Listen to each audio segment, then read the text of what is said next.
దేవునికి మహిమ కలుగును గాక. ప్రభు నామములో మీ అందరికీ వందనాలు చెల్లిస్తున్నాను. దేవుని వాక్యం చూసుకుందామండి. యెషయా గ్రంథం చూసుకుందాము. యెషయా గ్రంథం 41వ అధ్యాయం 9, 10, 11, 12, 13 వచనాలు అందరూ కలిసి చదువుకుందాము. ఇవి దేవుని మాటలు కాబట్టి కలిసి చదువుకుందాం. భూదిగంతముల నుండి నేను పట్టుకొని దాని కొనల నుండి పిలుచుకున్నవాడా, నీవు నా దాసుడువనియు నేను నిన్ను ఉపేక్షింపక ఏర్పరచుకుంటుననియు నేను నీతో చెప్పి ఉన్నాను. నీకు తోడై ఉన్నాను. భయపడకము, నేను నీ దేవుడినై ఉన్నాను. దిగులు పడకము, నేను నిన్ను బలపరుతును. నీకు సహాయం చేయవాడును నేనే. నీతి అనే నా దక్షిణ హస్తంతో నిన్ను ఆదుకొందును. నీ మీద కోపపడి వారందరూ సిగ్గుపడి విస్మయమొందుదురు. నీతో వాదించువారు మాయమై నశించిపోదురు. నీతో కలహించువారు నీ వెతుకుదు గాని వారిని కనుగొనలేకపోదు. నీతో యుద్ధం చేయవారు మాయమైపోదురు, అభావులగుదురు.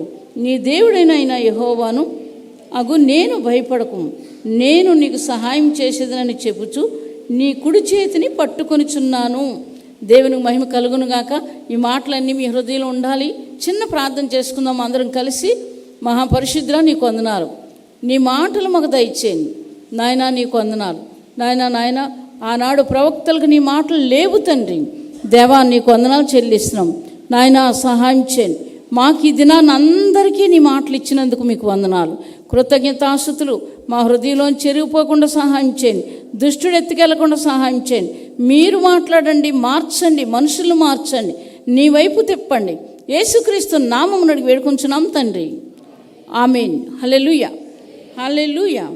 ఇక్కడ నా సేవకుడు అయిన ఇశ్రాయేలు, నేను ఏర్పరచుకున్న యాకోబు, నా స్నేహితుడు అయిన అబ్రహాము సంతానమా అని 8వ వచనంలో చెప్తున్నంటే అబ్రహాముకి ఇస్సాకి చెప్తున్న మాటలు, ఆనాడు చెప్పిన మాటలు, ఈనాడు మనకు చెప్తున్న మాటలు. ఇవి ఏం చెప్తున్నారు? వాళ్ళ జీవితాల్లో ఎలాంటి కష్టాలు, శ్రమలు, ఇబ్బందులు, అవమానాలు, నిందలు అనుభవించారు. అందుకని వాళ్ళు పిలిచి చెప్తున్నాడు. దేవుడు చెప్తున్నాడు, నా స్నేహితుడైన అబ్రహాము సంతానమా, భూదిగంతముల నుండి నేను పట్టుకొని దాని కొనల నుండి పిలుచుకొనివాడా, నీవు నా దాసుడు అనియు నేను నిన్ను ఉపేక్షింపక ఏర్పరచుకుంటుననియు నేను నీతో చెప్పి ఉన్నాను. నీకు తోడై ఉన్నాను. భయపడకము, నేను నీ దేవుడినై ఉన్నాను.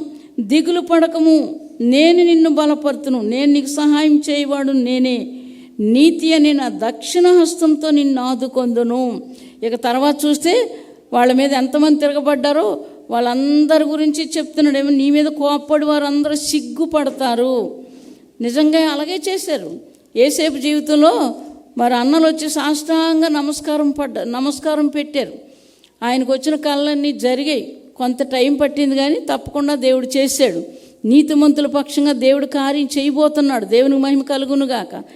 ఇక్కడ అబ్రహాము గురించి చూస్తే అబ్రహాము జీవితంలో దేవుడు మాట్లాడిన తర్వాత ఏం చేసేవాడు? అబ్రహాము ఒక బలిపీఠాన్ని కట్టేవాడు. ఏంటండి, అలా బలిపీఠాలు కట్టుకుంటూ వెళ్తున్నాడు అబ్రహాము. దేవుడికి భయపడ్డాడు. దేవుడికి మొదటి స్థానం ఇచ్చాడు. అలాగే ఇస్సాకు, యాకోబు, మోషే వీళ్ళందరూ కూడా మొదటి స్థానం దేవుడికి ఎప్పుడైతే ఇవ్వడం మొదలుపెట్టారో వాళ్ళ జీవితాల్లో అంతులేని ఆశీర్వాదాలు చూశారు. ఇటువంటి శత్రువులు వచ్చినప్పుడు వారిని ఎదురుకు వెళ్ళి వారిని జయించుకొచ్చారు. దేవునికి మహిమ కలుగునుగాక. హల్లెలూయా, హల్లెలూయా. కాబట్టి ఈ విషయాల్లో ఇక్కడ ఏం చెప్తున్నాడు? నీవు నా దాసుడు అనియు. ఎవరిని దాసులు అంటారు? దాసులు ఎవరు? పరిశుద్ధులు, నీతిమంతులు, ఆయన కొరకు పనిచేసేవాళ్ళు, యథార్థంగా జీవించిన వారు, నిర్దోషులు. ఏంటండి, ఇటువంటి వాళ్ళందరినీ కూడా దేవుడు దాసులుగా దేవుడు చేశాడు. అందుకు చెప్తున్నాడు ఇక్కడ, నీవు నా దాసుడు అనియు నేను నిన్ను ఉపేక్షింపకంటే ఆలోచించక నేను ఏర్పరచుకొని ఉంటిని. నేను నీతో చెప్పి ఉన్నాను. నేను నీకు తోడై ఉన్నాను. భయపడకము, నేను నీ దేవుడినై ఉన్నాను. దిగులు పడకము, నేను నిన్ను బలపరుతును. భయపడకు, దిగులు పడకు. నీ దేవుడైన యెహోవా నేనే నీకు సహాయం చేస్తాను. భయపడకు అని చెప్తున్నాడు దేవుడు. ఎవరి గురించి? అబ్రహాము, ఇస్సాకు, యాకోబులని ఇక్కడ రాయబడింది ఆ రోజు. ఈరోజు మనందరికీ ఎవరైతే అలా జీవిస్తారో వాళ్ళందరికీ ఏంటండి అప్పుడు చెప్తారు, ఫెయిల్ అయిపోయానండి, నాకు నాకు మార్కులు రాలేదు, ఫెయిల్డ్ అయిపోయాను. ఎందుకు? నీకు ఎంత డబ్బులైతే ఉండొచ్చు, ఎంత హోదా ఉండొచ్చు, ఎంత అధికారం ఉండొచ్చు, దేవుడు లేని జీవితం సున్నా. దేవుడు లేని జీవితం సున్నా. ఆదివారం నాడు దేవుడికి ఇవ్వకపోతే సున్నా. చాలామంది దెబ్బలు కాసి ఊరూర్లు దాటి వెళ్తున్నారు. ఒక వ్యక్తి, ఒక కలెక్టర్ అయ్యారు ఆయన ఇప్పుడు హైదరాబాద్లో ఉంటున్నారు. ఆయన ఏం చేశారంటే, ఆ చదువుకోలేనప్పుడు డబ్బులు లేకపోతే హాస్టల్లో 12,000 పనిచేసేవారు. 12,000కి ఎంత దూరం అంటే 12,000 4 వారాలకి ఆయన టిక్కెట్స్కే వచ్చి 5 రూపాయలు మాత్రం చందా వేసేవాడట. ఏం చేసేవారు? హాస్టల్లో పని, పిల్లలకు భోజనాలు పెట్టడం, తర్వాత అంట్లు తోమడం, ఇటువంటి పనులు చేశాడు. దేవునికి మహిమ కలుగును గాక. నీతిగా ఉన్నాడు, యథార్థంగా ఉన్నాడు, ఎప్పటికీ ఉన్నాడు ఆయన. ఏంటండి, అంత మంచి వ్యక్తి ఆఖరికి ఏమైందంటే, రోజు ఒకే బస్సులో వారం వెళ్తుంటే ఆ డ్రైవర్ అన్నాడట, బాబు మా అబ్బాయి మెంటల్ అయిపోయాడు, ఏంటి చదవలేడు, లెగలేడు, తినలేడు, ఏమీ చేయలేడు, అన్నీ మేమే చేయాలి, మా బాబు కొరకు ప్రార్థన చేస్తారంటే అక్కడి నుంచి ప్రార్థన చేయడం మొదలుపెట్టాడట. 4 వారాల్లోనే అతనికి స్వస్థత వచ్చింది, అన్నీ పోయాయి. స్వస్థత వచ్చిన తర్వాత ఏం చేశాడు? నువ్వు టికెట్ కట్టక్కర్లేదు నువ్వు అని ఏం చేశాడు? ప్రతి బస్ కండక్టర్ ఈయన కానీ ఎక్కితే ప్రతి ఒక్కరు కూడా ఈయన దగ్గర టికెట్స్ తీసుకోవద్దని వాళ్ళకి చెప్పేవాడట. అలాగ దేవుడు ఎక్కడ హెచ్చించాడు? డబ్బుల దగ్గర హెచ్చించడం మొదలుపెట్టాడు. దేవునికి మహిమ కలుగునుగాక. అతను కూడా చాలా నిందలు అవమానాలు భరించాడు. ఏంటండి, అనేకమైన ఇంట్లో కుటుంబస్తుల ద్వారా తల్లి కొడుకే నమ్ముకున్నారు, తతిమామలు నమ్ముకోలేదు కాబట్టి చాలా ఇబ్బందులు బాధలు పెడుతుండేవారు. ఏంటంటే, అలాంటి భయంకరమైన స్థితిలో ఆయన మారు మనసు పొందిన తర్వాత ఫస్ట్ చెప్పులు లేవు ఆయన కొనుక్కోవడానికి. ఏంటండి, ఈ చెప్పులు ఎంత అంటే 1000 రూపాయలు. ఏంటండి, ఈ చెప్పులు ఎంత అంటే 3500. అయితే 1000 రూపాయలు కొంటా, నాకు తక్కువ 200 ఉన్నాయి చెప్పులు, నాకు ఎలాగొస్తాయని చెప్పులు షాపులో ఆలోచిస్తూ ప్రార్థన చేస్తున్నాడు. ఈలోగా ఫారం నుంచి ఎవరో కొనుక్కోవడానికి వచ్చారట. ఆ చెప్పులు చూసి అక్కడ పెట్టడం అతను చూశాడట. ఆ చెప్పులు ప్యాక్ చేసి ఈ వ్యక్తికి 3500 చెప్పులు ప్యాక్ చేసి ఈ వ్యక్తికి ఇచ్చాడట. కొంత డబ్బు ఇచ్చాడట. ఎక్కడికక్కడ దేవుడు చేస్తున్నాడా లేదా? దేవునికి మహిమ కలుగునుగాక. హల్లెలూయా. అలాగ మంచి మార్కులు తెచ్చుకొని కలెక్టర్ అయ్యాడు. ఆదివారం మాత్రం ప్రాణం పోయినా పని చేసేవాడు కాదు. దేవునికి మహిమ కలుగునుగాక. హల్లెలూయా. పిల్లలు తల్లిదండ్రులు చెప్పడం నేర్చుకోవాలి. ఇవాళ ఆదివారం మీరు ఇంటి దగ్గర ఉండొద్దు. ఏంటండి, పిల్లల కోసం వంట చేయడానికి ఉండిపోతారు కొంతమంది. ఏంటండి, లేకపోతే అందరూ కలిపి చేసుకోవాలి, లేకపోతే అటు నుంచి వెళ్ళి చేసుకోవాలి. దేవునికి మహిమ కలుగునుగాక. ఎంఈపీలో ఒక సిస్టర్ ఉన్నారు. ఆవిడ భర్త భయంకరమైన వాడు, ఇంజనీరే. అయితే మాకు పిడుగుపడినప్పుడు కూడా వచ్చారు ఆవిడ. మేమందరం కలిసి ప్రార్థన చేసుకునేవారు. అతను ఏం చేసేవాడు? అసలు ఇంట్లో డబ్బులు ఇచ్చేవాడు కాదు. ఏంటండి, తింటే భోజనం చేస్తే ఏం చేసేవాడు? కంచంతో అవతల పారేసేవాడు. అలాగ ఏడ్చుకుంటూ దేవుని దగ్గర మొర్ర పెట్టింది ఆవిడ. మొర్ర పెడితే చెప్పులు లేవు, సబ్బు లేదు, బట్టలు లేవు. ఏంటంటే, ఊరికి వెళ్దామని అనుకుంటుంది, ప్రార్థన చేస్తుంది. ప్రార్థన చేస్తుంటే కన్నీటితో ప్రార్థన చేస్తుంది. ఒకరోజు ఎందుకో బయటకు వచ్చింది. పెద్ద ఇల్లు, 2 అంతస్తులు మేడ ఆవిడకి. ఏంటంటే, ఇంకెక్కడెక్కడెక్కడో స్థలాలు ఉన్నాయి, కానీ భార్యకు తిండి పెట్టేవాడు కదా. దేనికోసం? దేవుణ్ణి నమ్ముకున్నదని. అయ్యేసరికి చెప్పులు లేవు, బట్టలు లేవు, ఇంకేవో సోపులు లేవు, పౌడర్లు లేవు, ఏమేవో లేవట, టీ పొడి లేదట. ఇవన్నీ రాసుకొని ప్రార్థన చేస్తుంది. చేసి ఎందుకో బయటకు వచ్చింది. బయటకు వచ్చేసరికి ఎవరో ఒక ఆయన భుజం మీద ఏవో పెట్టుకొని చూసుకుంటా వెళ్ళిపోతున్నాడట. ఈవిడ బాగా చదువుకున్నారు. అప్పుడు చూసుకుంటూ వెళ్ళిపోయినాడు. వెనక్కి వచ్చాడు. ఎవరా అని ఈవిడ చూస్తుంది, ఆయన చూశాడు. చూసేసరికి నీకు చెప్పులు లేవా అని అడుగుతున్నాడట. చూసారా ఏమడిగాడు? చెప్పులు లేవా అని. నాకు చెప్పులు లేవని మీకేం తెలుసు అన్నది. లేవు కదా అంటున్నాడట. అంతేకాకుండా ఈవిడ ఏమైతే రాసుకుందో అవన్నీ తీసుకెళ్ళి ఆ గుమ్మాలోని అన్నీ పెడుతున్నాడట. అన్నీ పెట్టాడట. కొంత డబ్బు కూడా పెట్టాడట. దేవుడు లేడా? దేవుడు లేడా? దేవునికి మహిమ కలుగునుగాక. హల్లెలూయా. ఆకాశ పక్షులను పోషిస్తున్న దేవుడు లేడా? ఉన్నాడు. దేవునికి మహిమ కలుగునుగాక. వారి జీవితాల్లో అలాగ మొదట స్థానం దేవుడికి ఇవ్వడం మొదలుపెట్టారు. ఆయన చాన్నాళ్ళు చర్చికి వెళ్ళనిచ్చేవాడు కాదు, దొంగ చాటును వెళ్ళేది ఆవిడ. నాలాగా దొంగ చాటును వెళ్తుండేది. ఏంటండి, ఎప్పుడైనా దొరికిపోతే చాలా దెబ్బలు కొట్టేసేవాడు. అలాగ మేము ఇంకా కొంతమంది, ఇంకొక సిస్టర్ ఏంటంటే ఆవిడ బియ్యం డబ్బాలోనే బైబిల్ దాచుకుండేది. ఆయన అంత భయంకరుడు, కొడితే మరి రావణాసురుడే, అటువంటి దెబ్బలు కొట్టేవాడు. మేము ఇలాంటి వాళ్ళందరినీ ఆ రోజుల్లో గ్యాదర్ అయ్యేవారు, ఆ ప్రార్థన చేసుకునేవారు. అయ్యేసరికి వాళ్ళ కష్టాలు నా చెప్పేవారు, నేను చెప్పేవారు, ముగ్గురం కలిసి 4-5 ప్రార్థన చేసుకునేవారు. ఆవిడ ఈ బియ్యం దాంట్లో పెట్టడం ఎప్పుడో చూశాడు, చూసి తీసుకొచ్చి చింపేస్తున్నాడు. చెంపొద్దు అని కింద పడిపోయి దొర్లి ఏడుస్తున్నా సరే అసలు వినలేదు. అలాంటి వ్యక్తి మారిపోయాడు. దేవునికి మహిమ కలుగునుగాక. హల్లెలూయా, హల్లెలూయా. కానీ ఈయన మారలేదు, కానీ చనిపోయాడు. ఈయన ఆఖరికి పిల్లలు, ఒక కొడుకు రక్షణ పొందాడు, ఒక కొడుకు రక్షణ పొందలేదు. అలాగా కుటుంబంలో ఆవిడ కొంచెం మనశ్శాంతి వచ్చింది. దేవుడిని మొదట స్థానం వాళ్ళకి ఇచ్చేవారు. వాళ్ళ భర్తలు వెళ్ళిపోతే, మా ఇంట్లో మా ఆయన కూడా వెళ్ళిపోతే మేమందరం కూడా 10 గంటలకు కూర్చొని ప్రార్థన చేసేవారు. అలాగ గొప్ప గొప్ప విజయాలు దేవుడు చేశాడు. దేవునికి మహిమ కలుగునుగాక. హల్లెలూయా. ఎలాగ తోడుంటాడు. ప్రభు దినం ప్రభువుకి ఇవ్వడం నేర్చుకోవాలి. ఇక్కడ చెప్తున్నాడు, నేను నీకు తోడై ఉన్నాను. ఏంటండి, నేను భయపడకు, దిగులు పడకు, నేను నీకు సహాయం చేస్తాను. సహాయం ఎలా పొందుకుంటారు? కొంతమంది రాత్రులు సినిమాలు చూస్తారు, పగలై తల్లిదండ్రులు చూస్తారని చదువుతున్నానండి డాడీ చదువుతున్నాను అంటారు. అందులోని ఏం పెడతారు? సెల్ ఫోన్లు పెట్టుకుంటారు. చాలామంది నేను విన్నాను.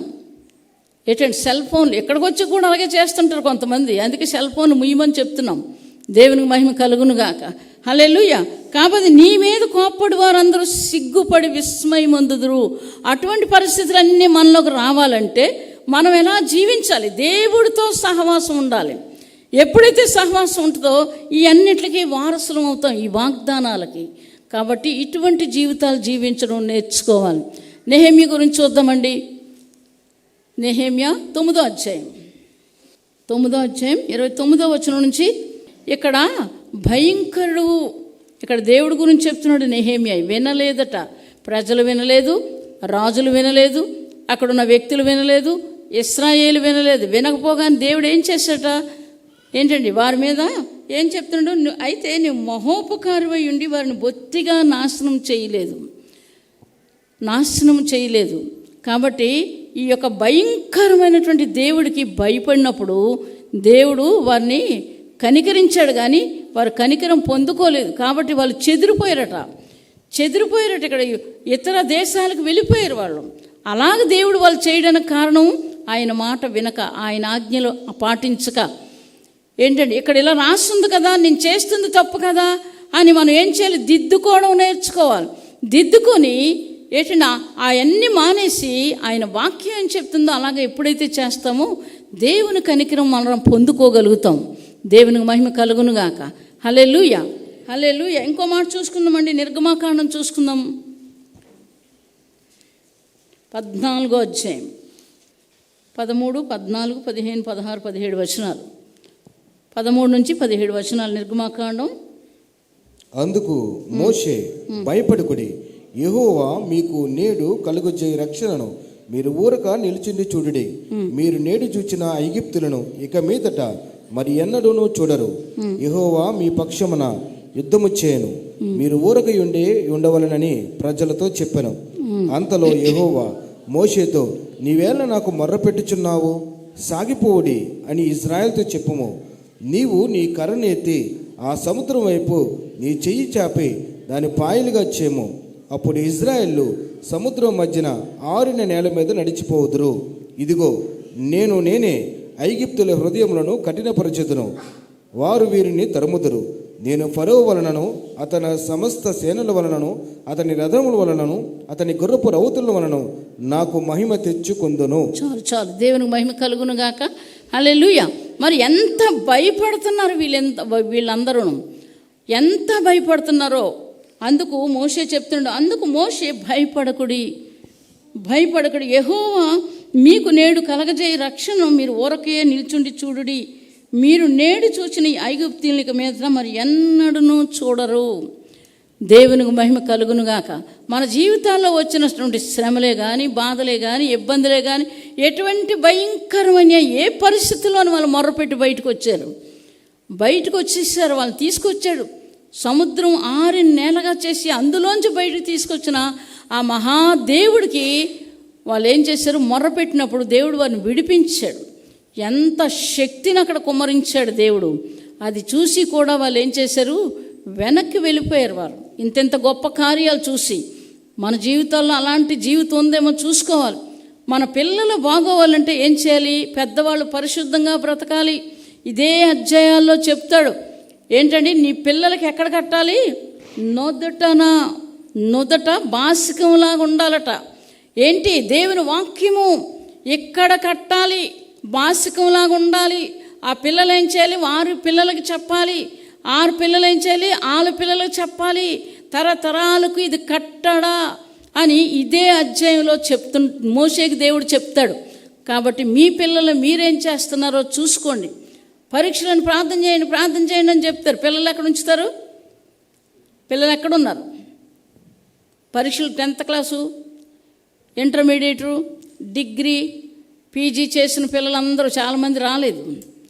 ఎక్కడున్నారు? మీకే ప్రశ్న, చూసుకోండి మీకు.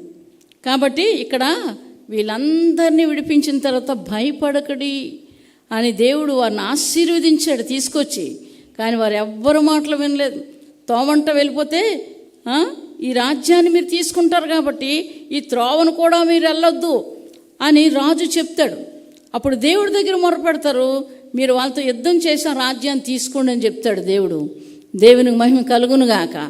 ఎవరైతే ఇవ్వలేదో వాళ్ళ రాజ్యాలన్నీ తీసుకున్నారు. యెహోషువ ఏం చేస్తాడు, ఆ ఆస్తులన్నీ తర్వాత పంచుతాడు. యుద్ధాలు అయిపోయిన తర్వాత కనాన్ దేశం వెళ్ళరు వాళ్ళు. ఏంటండి, మాకు అని ఆఖరికి యెహోషువ గ్రంథంలో రాస్తాడు. యెహోషువ కాలేబులకి, తర్వాత అక్కడ ఉన్న ఇశ్రాయేలు ప్రజలకి ఆ ఆస్తి పంచుతాడు, ఆ భూములు పంచుతాడు, ఆ రాజ్యాలు పంచుతాడు. అలాగ దేవుడు వారిని ఆశీర్వదించాడు. దేవునికి మహిమ కలుగునుగాక. వారు కష్టం వస్తేప్పుడు మీరు భయపడకడి, నేను మీకు తోడై ఉన్నాను చెప్పి దేవుడు వారికి విజయాన్ని ఇచ్చాడు. ఇవన్నీ మర్చిపోయారు. ఆఖరికి వాళ్ళు ఇష్టానుసారంగా జీవించడం మొదలుపెట్టారు. దేవుడు అక్కడ వారిని ఆపేసే జీవితాలు ఉండకూడదు. భయపడాలి. నా పిల్లడి జీవితం ఏమవుతుంది, నా కూతురు జీవితం ఏమవుతుంది, దేవుని సన్నిధిలో లేరు. ఆదివారం దేవుని సన్నిధిలో లేరంటే భయపడడం పెద్దోళ్ళ ముందు నేర్చుకోవాలి. దేవునికి మహిమ కలుగునుగాక. పెద్దలు కూడా నేర్చుకోవాలి. రావడం మానేస్తారు చాలామంది. మీరు రాకపోతే నాకు నష్టం కాదు, ఇక్కడ ఎవరు లేరు వాళ్ళకి నష్టం. నన్ను పిలిచినోడు నేను ఎరుగుదును. దేవునికి మహిమ కలుగునుగాక. హల్లెలూయా. కాబట్టి ఈ విషయాల్లో జాగ్రత్తగా ఉండండి. ఆయన మీకు సహాయం చేయాలంటే ఆయన ఇష్టానుసారంగా జీవించడం, ఆయన ఆజ్ఞలు ఆలకించడం మీరు నేర్చుకోవాలి. ఎప్పుడైతే మీరు ఆలకిస్తారో మిమ్మల్ని ఆశీర్వదిస్తాడు. దేవుడు చెప్తున్నాడు ఏంటంటే, నేను చెప్పింది మీరు చేయండి, మీకేం లేదు అది నేను ఇస్తానని మత్తయి సువార్తలో చెప్తున్నారు. ప్రతి ఆదివారం కూడా నేను చెప్తున్నాను, మీకు ఇవన్నీ కావాలని పరలోకపు తండ్రికి తెలియను, నీ పరలోకపు తండ్రికి తెలియను. దేవునికి మహిమ కలుగునుగాక. భయంకరమైన దినాలు వస్తున్నాయి. ఏంటంటే, చదివేసుకొని ఇంజనీర్ అయిపోతాడు, ఉద్యోగం చేయనిస్తారా? చేయనివ్వరు. అన్నం కూడా దొరకదు. అటువంటి దినాలు వస్తున్నాయి. మరి దేవుడికి భయపడిపోతే ఎలాగా? ఇంత డబ్బులు ఉన్నా సరే మీకు అన్నం లేకపోతే ఎలా, ఏం చేసుకుంటారు? అవి తింటారా? ఆ డబ్బులు తింటారా? అన్నం తింటారా? ఆ బంగారాన్ని తింటారా? దేన్ని తినగలరా మీరు? అన్నం దొరకపోతే దేవుని బిడ్డలకు దొరుకుతుంది అన్నం. దేవునికి మహిమ కలుగునుగాక. ఇప్పుడు 666 నెంబర్ వేసుకున్న వాళ్ళు కూడా అన్నం దొరకదు. ఏంటండి, ఒకవేళ అలాగైనా క్రైస్తవులు కూడా దొరకదు. ఎవరు ఆయన ఆజ్ఞలు ఆలకిస్తారో, ఆయన యందు ఎవరైతే ఉంటారో వాళ్ళకి భోజనం దేవుడు పెడతాడు. దేవునికి మహిమ కలుగునుగాక. అనేక సార్లు వాక్యం చూశాను, ఆలకించుడి, నా సేవకులు భోజనం చేస్తారు, ఆలకించుడి, నా సేవకులు హృదయానందం చేత కేకలు వేస్తారు. నా సేవకులు సంతోషిస్తారు, మీరు ఏడుస్తారని అక్కడ యెషయా గ్రంథంలో చెప్తున్నాడు దేవుడు. దేవునికి మహిమ కలుగునుగాక. అందుకే డబ్బుకి ఆశపడరు, ధనానికి ఆశపడరు చాలామంది. ఏంటంటే ఇంకా దేనికి ఆశపడరు, దేవుని వైపే చూస్తారు. వారి జీవితాల్లో దేవుడు కొలవలేని స్వాస్థ్యాన్ని దేవుడు ఇస్తాడు వారికి. దేవునికి మహిమ కలుగునుగాక. హల్లెలూయా, హల్లెలూయా. అలాగా వీరికి ఏం చేశాడు? ఐగుప్తీయులు బంగారం, వెండి, బంగారం అన్నీ తీసుకొని వాళ్ళని ధరించమన్నాడు. ఇక్కడ వాళ్ళని ధరించమన్నాడు దేవుడు. దేవునికి మహిమ కలుగునుగాక. మీరు తీసుకోండి. భాగ్యం చేత వాళ్ళు బయటకు వచ్చారు. ఇంత గొప్ప దేవుని కూడా నిర్లక్ష్యం చేసిన వాళ్ళ గురించి చెప్తున్నాను నేను. కాబట్టి ఈ విషయాలు మీకు ఆశీర్వాదం రావాలంటే మీరందరూ అందుకే ఆ రోజులు ఏం చెప్పాడు? ఒక డెక్క కూడా విడవబడకూడదు. ఏంటండి, మీ మగవాళ్ళందరూ వెళ్ళిపోయి ఆరాధించుకోండి, స్త్రీల్ని పురుషుల్ని అందరిని వదిలేయండి అంటే అక్కడ ఒప్పుకోలేదు దేవుడు. అందరూ వెళ్ళవలసిందే. గొర్రెలు, కోళ్ళు ప్రతిదీ కూడా ఆరాధనకి వెళ్ళవలసిందే. ఆ రోజుల్లో చెప్పిన దేవుడు. మరి మీ పిల్లల్ని ఎక్కడ పెట్టారు? మీ తల్లిదండ్రులు ఎక్కడున్నారు? మిమ్మల్ని మీరు ప్రశ్నించుకోండి. దేవునికి మహిమ కలుగునుగాక. ఒక్కరు వెళ్తే చాలండి, అందరికీ ప్రార్థన చేసేదని అలవాటు అయిపోయింది కొంతమందికి. అలా అంటుంటారు. ఏంటండి, ఒక్కరు వస్తే చాలండి. అలాగే ఒక్కలే వస్తారు. వాళ్ళందరికో నేను ప్రార్థన చేస్తే మాత్రం అక్కడ అవ్వద్దా? ఇర్మియాతో దేవుడు చెప్తున్నాడు, ఈ జనము కొరకు ప్రార్థన చేయకుము, నేను నీ మొరను వినను. ఇర్మియా అంటే మహాభక్తుడు. జనాలు అలాంటోళ్ళు కాబట్టి దేవుడు ఆ మాట చెప్పాడు. కాబట్టి మానేశాడు. బ్రతిమిలాడుకో, నన్ను బ్రతిమిలాడుకో అంటాడు. ఎలా జీవిస్తున్నాం మనం చూసుకోవాలి. ఇంకా ఆదికాండం చూసుకుందాం, 15వ అధ్యాయం 1-5 ఇవి జరిగిన తరువాత యెహోవా వాక్యము అబ్రహామునకు దర్శనమందు వచ్చి, అబ్రామా, భయపడకుము, నేను నీకు కేడము, నీ బహుమానము అత్యధికమునని చెప్పెను. అందుకు అబ్రాము, ప్రభు అయిన యెహోవా నాకేమిచ్చినా నేమి, నేను సంతానము లేనివాడనై పోవుచున్నానే. దమస్కు ఎలియాజరే నా ఇంటి ఆస్తికర్త కదా. మరియు అబ్రహాము, ఇదిగో నీవు నాకు సంతానం ఇయ్యలేదు కనుక నా పరివారంలో ఒకడు నాకు వారసుడుని చెప్పగా, యెహోవా వాక్యము అతని ఎదుగు వచ్చి, ఇతడు నీకు వారసుడు కాడు, నీ గర్భవాసమున పుట్టిపోచున్నవాడు నీకు వారసుడుని చెప్పాను. మరియు ఆయన వెలుపలికి అతను తీసుకుని వచ్చి, నీవు ఆకాశం వైపు తేరి చూచి నక్షత్రములు లెక్కించుటకు నీ చేతనైతే లెక్కించమని చెప్పి నీ సంతానమును అలాగోనని చెప్పాను. చాలు. దేవునికి మహిమ కలుగునుగాక. అక్కడ ఏమని చెప్తున్నాడంటే, అతడు యెహోవాను నమ్మెను, ఆయన అది అతనికి నీతిగా ఎంచెను. నమ్మాడట అబ్రహాము. అందుకే అక్కడ యెషయా గ్రంథంలో చెప్తున్నాడు, నా సేవకుడు అయిన అబ్రహాము సంతానమా, భూ దిగంతాల నుండి దాని కొమ్మల నుండి పిలుచుకున్నాను నేను నిన్ను అంటే ఇక్కడ ఈ మాట చెప్తున్నాడు. నీ సంతానం ఆకాశపు నక్షత్రాలు, ఇసుక రేణువులు. ఏంటంటే ఎంత ఆశీర్వాదాన్ని నీకు ఇస్తానని చెప్పి యెషయా గ్రంథంలో చెప్తున్నాడు. మరి హెబ్రీల పత్రికలో చెప్పాడు. ఇంకా చూసి చాలా అధ్యాయాలు ఆఖరణ కూడా ఉన్నాయి ఆ మాటలు. ఏంటండి, అబ్రహాము నీతిమంతుడు, దేవుని సన్నిధిని కట్టేవాడు, కట్టించేవాడు, ఆశపడ్డాడు. ఏ బంగారం ఉన్నా ఏది ఉన్నా సరే దాంతో ముందు బలిపీఠాలు కట్టడమే ఆయన ఉద్దేశం. అలాగ చేసినప్పుడు ఇక్కడ దేవుడు ఏం చెప్తున్నాడు? అబ్రహాము భయపడక ముందు ఏం చెప్తున్నాడు? ఇది జరిగిన తరువాత యెహోవా వాక్యము అబ్రహామును దర్శనమందు వచ్చి, అబ్రహామా భయపడకము, నేను నీకు కేడము, నీ బహుమానమును అత్యధికమగునని చెప్పాను. అందుకు అబ్రహాము, ప్రభు అయిన యెహోవా నాకేమి ఇచ్చిననేమి, నేను సంతానం లేనివాడినై పోచున్నానే. దమస్కు ఎలియాజరే నా ఇంటికి ఆస్తికర్తయగును కదా. మరియు అబ్రహాము, ఇదిగో నీవు నాకు సంతానం లేదు గనుక నా పరివారంలో ఒకడు నాకు వారసుడగు నేను చెప్పగా, యెహోవా వాక్యము అతని యొద్దకు వచ్చి, ఇతడు నీకు వారసుడు కాడు, నీ గర్భవాసం పుట్టబోచున్నాడు, నీకు వారసుడగునని చెప్పి, మరియు ఆయన వెలుపలకు అతను తీసుకొని వచ్చి, నీవు ఆకాశం వైపు తేరి చూచి నక్షత్రం లెక్కించటకు నీ చేతనైతే లెక్కించమని చెప్పి, నీ సంతానం అలాగవునని చెప్పాను. దేవునికి మహిమ కలుగునుగాక. అంతులేని ఆశీర్వాదాన్ని అబ్రహాముకి ఇవ్వడానికి కారణం ఏంటి? 100 సంవత్సరాల దాకా కూడా, 99 సంవత్సరాల దాకా కూడా ఆ ఇస్తానన్న కొడుకు కోసం దేవుడు, ఆ అబ్రహాము ఆగాడు. ఏమని చెప్తున్నాడు? నేను నా కాసి చూస్తే, నా భార్య కాసి చూస్తే పొట్టరు, అంతా అయిపోయింది, మేము గోతులోకి వెళ్ళడానికి రెడీగా ఉన్నాం, కానీ నీ మాట నమ్ముతున్నాను. దేవునికి మహిమ కలుగునుగాక. రోమీయులకు రాసిన పత్రికలో 4వ అధ్యాయంలో మాట చెప్తాడు. ఏంటండి? 4వ అధ్యాయంలో నీ మాట నమ్ముతున్నాను అని నమ్మాడు. దేవుడు ఆ వయసులో ఆశ్చర్యపోవడానికి, ఇటువంటి కార్యాలు దేవుడు చేస్తాడని ఇప్పుడున్న ప్రజలు తెలుసుకోవడానికి ఆ రోజుల్లో ఆ విధంగా చేశాడు.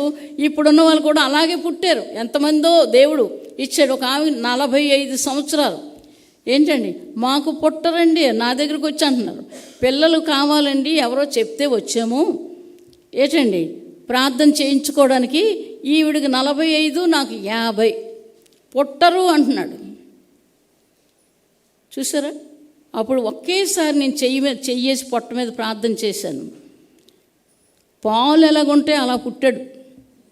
ఏంటండి ఇప్పుడు ఇంజనీరింగ్ చదువుతున్నాడు. దేవునికి మహిమ కలుగునుగాక. అంత అందంగా ఉన్నాడు. పుట్టరండి అతనే అంటాడు నాతోటి.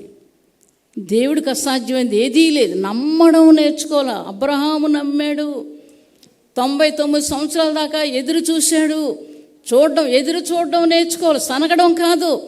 దేవుడు ఏం చేయబోతున్నాడో నీ జీవితంలో, ఆయన ఏం చేస్తానని వాగ్దానం ఇచ్చాడో నీ జీవితంలో, దానికోసం కనిపెట్టు. ఇంకా ఎప్పుడంటే ఎలాగవుతుంది? ఇంకా ఎప్పుడు అనకు. నువ్వు ఎప్పుడైనా ఇచ్చినోడు ఎవరో, బ్రతికున్నాడు, సజీవుడైనా జీవిస్తున్నాడు. వాగ్దానం కొరకు కనిపెట్టు. ప్రభా నువ్వెప్పుడు చేస్తావు, నీ చిత్తం జరిగించు. అలాగనడం మొదలు పెట్టాలి కానీ సనగడం మొదలు అనకూడదు. నాకు జరగలేదని మాట నీ నోటమ్మట రాకూడదు. ఏంటి ఇక్కడ అలాగ అనలేదు. చూసుకుందామండి రోమాపత్రిక 4వ అధ్యాయంలో ఏం చెప్తున్నాడు అక్కడ చూసుకొని, ఇంకొక మాట చూసుకొని ముగించుకుందాము. రోమీయులకు రాసిన పత్రిక 17వ వచనం చదువుతాను. 4వ అధ్యాయం. తాను విశ్వసించిన దేవుని ఎదుట, అనగా మృతులను సజీవులుగా చేయవాడును, లేని వాటిని ఉన్నట్టుగానే పిలిచివాడునైన దేవుని ఎదుట అతడు మన అందరికీ తండ్రి అయి ఉన్నాడు. ఇందును గూర్చి నిన్ను అనేక జనములకు తండ్రిగా నియమించితిని అని వ్రాయబడి ఉన్నది. నీ సంతానం ఇలాగ ఉండునని చెప్పిన దానిని బట్టి తాను అనేక జనములకు తండ్రి యగునట్లు నిరీక్షణకు ఆధారము లేనప్పుడు. గుర్తుంచుకోండి, నిరీక్షణ అంటే అక్కడ ఏం ఆధారం లేదు.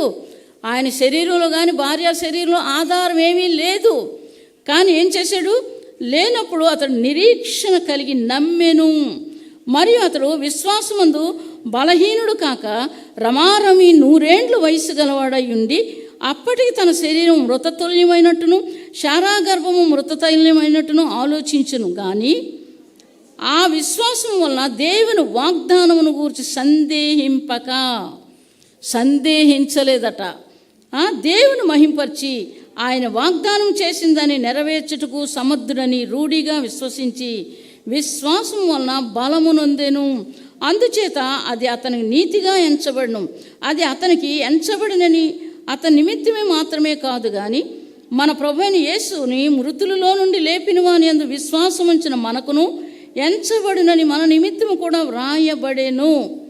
దేవునికి మహిమ కలుగునుగాక. నిరీక్షణ కాదు, ఏ ఆధారం లేదు.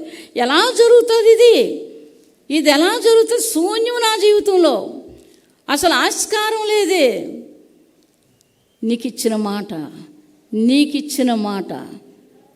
మాట విలువైంది. నమ్మాడట అబ్రహాం.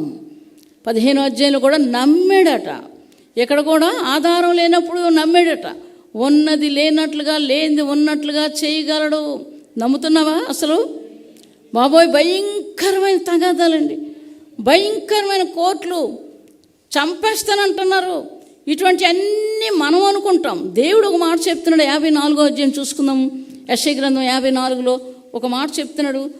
16వ వచనం చదువుతాను. ఆలకించు, నిప్పులూది తన వృత్తికి తగినట్లుగా పనిముట్టి చేయి కమ్మరిని సృజించేవాడు నేనే. నాశనం చేయుటకై పాడు చేయవాని సృజించేవాడును నేనే. చూసారండి ఏం చెప్తున్నాడు? తగినట్లుగా పనిముట్టు చేయి కమ్మరిని సృజించిన వాడు నేనే, నాశనం చేయుటకై పాడు చేయవాని సృజించేవాడును నేనే. దేవునికి మహిమ కలుగు, రెండు ఆయనే చేస్తాడు. అందుకే ఏమంటాడు కీర్తనలో దావీదు, మన ఇద్దరివి మందిరంలోనే కూర్చున్నాం, నీకు తెలియకుండా ఏది జరగలేదు అంటాడు దావీదు. ఏసండి, ఈ శత్రువులు ఇంత భయంకరంగా ఉన్నారంటే నీకు తెలియకుండా ఏదీ లేదు, మన ఇద్దరు స్నేహితులవి. అక్కడ ఆ మాట చెప్తాడు. 49వ అధ్యాయం కూడా చూసుకుందాం ఎస్సీ గ్రంథం. ఒక మాట 24వ వచనం, బలాఢ్యుని చేతిలో నుండి కొల్ల సొమ్ము ఎవడు తీసుకొనగలడు? భీకరులు చెరపట్టిన వారు విడిపించబడుదురా?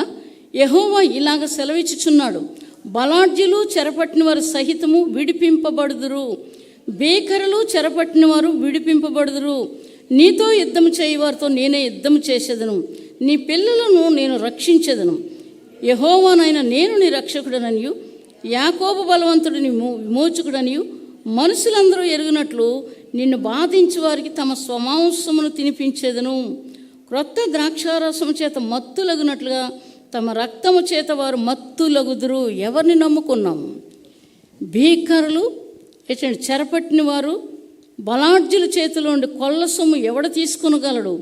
భీకరులు చెరపట్టిన వారు విడిపించబడుదురా? యెహోవా ఈలాగ సెలవిచ్చుచున్నాడు, బలాఢ్యులు చెరపట్టిన వారు సహితము విడిపించబడుదురు. అంటే ప్రతీదీ ఆయన చేతిలో ఉంది. వీళ్ళిద్దరు కూడా వాళ్ళ చేతిలో ఉన్నారు, నీతిమంతులు దుర్మార్గులు. ఆయన తెలియకుండా ఏదీ జరగలేదు. కాబట్టి మీ విశ్వాసం ఎలాగ ఉండాలి? నమ్మాలి, నమ్మడం నేర్చుకోవాలి. దేవుని ఆజ్ఞలు ఆలకించడం నేర్చుకోవాలి. దేవుని దేవుడిగా ఆరాధించడం, దేవుని దేవుడిగా వాక్యంతో నింపబడడం, దేవుడితో కలిసి ఉండడం. ఎప్పుడైతే మీరు చేస్తారో వస్తాడు. శత్రువు రాలేదనకండి. ఆది కాలం నుంచి శత్రువులు ఉంటూనే ఉన్నారు, కానీ ఏవీ చేయలేకపోయారు. నీ పక్కనే నిలబడి నీ మీద తిడతారు. దావీదుని అలాగే తిట్టారు. దావీదు ఏమంటాడు? దేవుడు యెహోవా సెలవిచ్చాడు తిట్టమని, తిట్టని అంటారు. చంపేస్తాను, ఒక మాట ఇస్తానంటే వద్దు అలా చేయొద్దు అంటాడు దావీదు. అలాంటి వాళ్ళు నీ పక్కనే ఉంటారు. ఇదంతా దేవుడు చూస్తున్నాడు. ఆ విశ్వాసంలో నువ్వు వెళ్ళిపోవాలి. కానీ అమ్మాయి బాబోయ్ ఆ లేట్ చేస్తారు, ఈ లేట్ చేస్తారు, నిజమే పరిస్థితులు చూసి భయం వేస్తుంది. కానీ ఇది చూస్తే భయం వేయదు. దేవునికి మహిమ కలుగును గాక. సరే, ఒక్క మాట చూసుకుందాం. ఇంకా దేవుడి వాక్యాన్ని దీవించును గాక. ఒక్క మాట చూసుకుందాం. మత్తయి సువార్త 14వ అధ్యాయం 22వ వచనం. శిష్యులు దోణి ఎక్కి తనకంట ముందుగా అద్దరికి వెళ్ళవలనని ఆయన వారిని బలవంతం చేశాను. ఆయన జనసమూహములను పంపివేసి ప్రార్థన చేయుటకు ఏకాంతంగా కొండ ఎక్కిపోయి సాయంకాలం అయినప్పుడు ఒంటరిగా ఉండెను. అప్పటికి ఆ దోణి దరికి దూరంగా నుండగా గాలి ఎదురైనందున అలల వల్ల కొట్టబడుచుండెను. రాత్రి 4వ జామున ఆయన సముద్రం మీద నడుచుచు వారి యొద్దకు వచ్చాను. ఆయన సముద్రం మీద నడుచుట శిష్యులు చూచి తొందరపడి భూతమని చెప్పుకొని భయం చేత కేకలు వేసిరి. వెంటనే యేసు ధైర్యం తెచ్చుకునుడి, నేనే, భయపడకుడి వారితో చెప్పగా. దేవునికి మహిమ కలుగునుగాక. అరణ్యంలో ఉన్నాడట. అరణ్యంలో త్రోవ కలగజేస్తాడట. ఎడారిలో నీటి బుగ్గలు పుట్టిస్తాడట. అంత గొప్ప దేవుని శక్తి ముందు మనం ఎరగాలి. దేవునికి మహిమ కలుగునుగాక. పరిస్థితి వైపు చూడకూడదు. ఆ గొప్ప దేవుని శక్తి ఎటువంటిదో ఆ శక్తి వైపు మనం ఎప్పుడైతే చేస్తామో ఈ దేవుని సన్నిధిలో మన అందరం నిలబడడానికి అర్హులు అవుతాం. హల్లెలూయా. ఇక్కడ ఏం చేస్తున్నారు? మహాసముద్రంలోని భయంకరమైనటువంటి తుఫాను చెలరేగినప్పుడు యేసు ప్రభు పక్కనే ఉన్నాడు. నీ సమస్యలు భయంకరం, ఏమి లేదు, చచ్చిపోతాను నేను, చచ్చిపోతామని డాక్టర్ చెప్పేశాడండి. నీకు తినడానికి ఉండదండి, ఏమీ లేదు, తినడానికి ఏమి ఉండదు నీకు. అందరూ నిన్ను వదిలేశారు, దిక్కుమాలోడు అయిపోయావు, దిక్కుమాల దాని అయిపోయావు నువ్వు. లోకం అలా చెప్తుంది. కాదు, దేవుడు నీకు తోడై ఉన్నాడు. దేవునికి మహిమ కలుగునుగాక. హల్లెలూయా. దాన్ని తిప్పి కొట్టండి ఆ మాటని. నేనెందుకు ఒక్కరిదాన్ని అయ్యాను? నాతో దేవుడు ఉన్నాడు. దేవునికి మహిమ కలుగునుగాక. అలాగనుకోవడం నేర్చుకోవాలా? ఆకాశాన్ని చూపించండి, ఆ దేవుడు నా దేవుడు. భూమిని చూపించండి, ఆ దేవుడు నా దేవుడు. ఈ సమస్య మాత్రం ఈ సమస్య ఏమాత్రం దేవుడు తీసేస్తాడు. నేను కరెక్ట్గా ఉంటే, ఆయన ఆజ్ఞలు ఆలకిస్తే, ఆయన చెప్పినట్టు వింటే దేవుడు నాకు తోడై ఉంటాడు. దేవునికి మహిమ కలుగునుగాక. హల్లెలూయా, హల్లెలూయా. తుఫానులో వాను భయపడకుడి నేనే అని చెప్పి ఆ గాలిని అణిగిపోయినట్లుగా దేవుడు చేశాడు. దేవునికి మహిమ కలుగునుగాక. గాలి మిక్కిలి నిమ్మలమాయెను. ఎవరి జీవితాలండి? యోసేపు జీవితంలో మొర్దెకై, ఎస్తేరు, దానియేలు, షడ్రక్, మేషక్, అబేద్నెగోలు, కొత్త నిబంధనలో అపోస్తులు, చాలామంది జీవితాల్లో ఒక చిన్న బిడ్డ చచ్చిపోవాల్సింది. ఏంటండి? ఆ తండ్రి ఏడుస్తున్నాడు.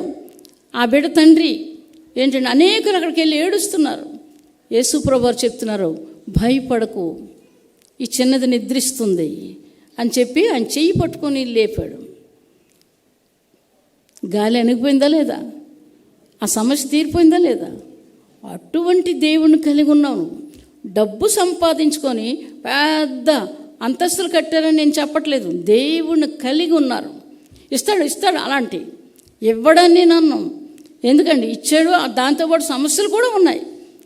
అబ్రహాముకు లేవా? అబ్రహాము ధనవంతుడు. అబ్రహాం జీవితంలో అనేకమైనవి వచ్చినాయి, కానీ దేవుడిని చూశాడు, దేవుడిగా మహింపరిచాడు. కాబట్టి దేవుడు ఆయన ఆశీర్వదించి అబ్రహాముకి ఇచ్చిన వాగ్దానం నెరవేర్చాను. యెహెజ్కేలు శవాలన్నీ లేపి అక్కడ చెప్తాడు, అబ్రహాంకి ఇచ్చిన వాగ్దానాన్ని నేను జ్ఞాపకం చేశాం కాబట్టి మీరు ఇప్పుడు బ్రతుకున్నారు అంటాడు. దేవునికి మహిమ కలుగునుగాక. హల్లెలూయా. దేవుని ఆత్మను పంపించి ఆయన బట్టి దేవుడు దీవించాడు వాళ్ళని. కాబట్టి చచ్చిపోయిన శవాలన్నీ తిరిగి మరలా లేపాడు దేవుడు. ఎండిపోయిన ఎముకలకు ప్రాణవాయువు ఇచ్చి లేపాడు. దేవునికి మహిమ కలుగునుగాక. ఎవరికి ముందు మొదటి స్థానం మీరు ఇస్తున్నారో మిమ్మల్ని మీరు చూసుకోండి. మీరు తీసుకొని సరైనటువంటి స్థలంలో జీవించడం నేర్చుకోవాలి. ఇష్టానుసారంగా మాట్లాడడం కాదు, జీవించడం నేర్చుకోవాలి. నాలుక ఉందని ఆడించేస్తే నాలుక కోసేస్తాడు దేవుడు. భయపడడం నేర్చుకోవాలి. మన నాలుకని అదుపులో పెట్టుకోవాలి. దేవునికి మహిమ కలుగునుగాక. హల్లెలూయా. దేవుడి మాటలు దీవించునుగాక. విశ్వాసం ఉంచండి, నమ్మండి. ఏంటండి? దేవుడు మొదటి స్థానం ఇవ్వడం నేర్చుకోండి. దేవుడికి మొదటి స్థానం ఇవ్వండి. ఏంటండి? ఎప్పుడైతే దేవుడి మాట విని జైలుకి వెళ్ళిపోయాడు, ఆవిడెంత హింసించినా ఆవిడ చేతిలోంచి పాపం చేయడానికి ఒప్పుకోలేదు. జైలుకి వెళ్ళడానికైనా ఒప్పుకున్నాడు. కష్టమైన ఒప్పుకోండి. దేవుడు తీసుకెళ్ళి ఉన్నతమైన స్థితిలో పెంట కుప్పల మీద ఉన్న వాళ్ళని సింహాసనం మీద కూర్చోబెట్టాడని వింటున్నాం కదా. మరి మీ పిల్లలు ఎక్కడున్నారు? మీ తల్లిదండ్రులు ఎక్కడున్నారు? మీ కుటుంబీకులు ఎక్కడున్నారు? దేవుడు చెప్పుకోండి. నేను మీకు చెప్తున్నాను, దేవుడు చెప్పుకోండి ఎక్కడ ఎవరున్నారో. మొదట స్థానం దేవుడికి ఇవ్వడం నేర్చుకోండి. ప్రతిదీ కూడా మొదట దేవుడికి ఇవ్వడం నేర్చుకోండి. మొదట దేవుడికి. నేను తినేసి నీకు ఇస్తానంటే కయ్యూన్ల అర్పణలాగా ఉంటుంది. ఏంటండి? కొంతమంది చెప్పాల్సి వస్తుంది, సిగ్గు కూడాను, ఇలా చేయకూడదు, ఇలా చెయ్యండి అని. ఎందుకు? దేవుని వాక్యం వాళ్ళకి లేదు, తెలీదు. అందుకని చెప్తాం, కానీ చెప్పకూడదు అనుకుంటాం, కానీ చెప్తాం మేము. ఏంటండి? మొదట నేను తినేస్తాను, అవతలోడు పెడతానంటే అది కుదరదు. ఏంటండి? ఎలాగ దేవుడిగా ఆరాధించాలి, సేవకులకి ఎలా చూడాలి, ఇవి మొదట స్థానం దేవుడికి ఎప్పుడైతే మీరు ఇస్తారో మీరు బాగుపడతారు. అబ్రహాములకు దీవిస్తాడు, ఇస్సాకు, యాకోబులకు దేవుడు దీవిస్తాడు. దేవునికి మహిమ కలుగునుగాక. ఈ మాటలు దేవుడు దీవించునుగాక. ప్రార్థన చేసుకుందాము. మహాపరిశుద్ధుడా, నీ పాదాలకు వందనాలు చెల్లిస్తున్నాము. సర్వోన్నతుడు, సర్వసృష్టికర్త దేవా, నీ పాదాలకు వందనాలు. శాశ్వతంగా నీ పాదాలు పట్టుకోవడం మాకు నేర్పించండి.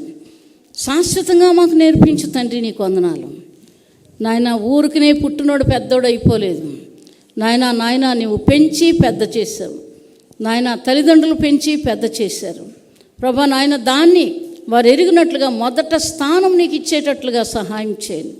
పరిశుద్ధుడా, నీకు వందనాలు చెల్లిస్తున్నాం. యేసయ్యా, నీకు వందనాలు నాయన. సహాయం చేయండి. వాక్యం వారి హృదయంలో ఉంచండి. దుష్టుని బంధించండి. ఆ విధంగా జీవించడానికి సహాయం చేయండి. నీ ఆజ్ఞలన్నీ ఆలకించడానికి సహాయం చేయండి నాయన. కయ్యూన్ లాంటి జీవితం దేవా నాయన లేకుండా చేయతండి నాయన. నీకు వందనాలు. అలాగే ప్రభా నాయన సహాయం చేయండి. హాగరు బిడ్డల్లాగా దాసి పుత్రులాగా బ్రతకకుండా సహాయం చేయండి. స్వతంత్రాలు బిడ్డలుగా మేము జీవించడానికి సహాయం చేయండి. నీ బిడ్డలుగా జీవించడానికి కృప దయచేయండి. వాక్యాన్ని అర్థం చేసుకొని జీవించడానికి కృప దయచేయండి. మాకు అర్థం అవ్వకపోతే అర్థమయ్యేటట్లుగా సహాయం చేయండి ప్రభా. మేము ఏమాత్రం పౌలు చెప్తున్నాడు మా హృదయాలకు అగోచరం, యోబు చెప్తున్నాడు మా హృదయాలకు అగోచరం, మాకు అగోచరం నీవే నడిపించు తండ్రి, జ్ఞానం ఇచ్చి నడిపించండి, జ్ఞానాన్ని దయచేయండి, నీకు భయపడేటట్లుగా మాకు సహాయం చేయండి ప్రభా. వాక్యం విన్నవారు అందరితో మీరు మాట్లాడండి, వారి జీవితాలు సరిచేయండి, వారిని అభిషేకించండి, అభివృద్ధిపరచండి. వినలేని వారితో మాట్లాడండి, భయం కలిగించండి.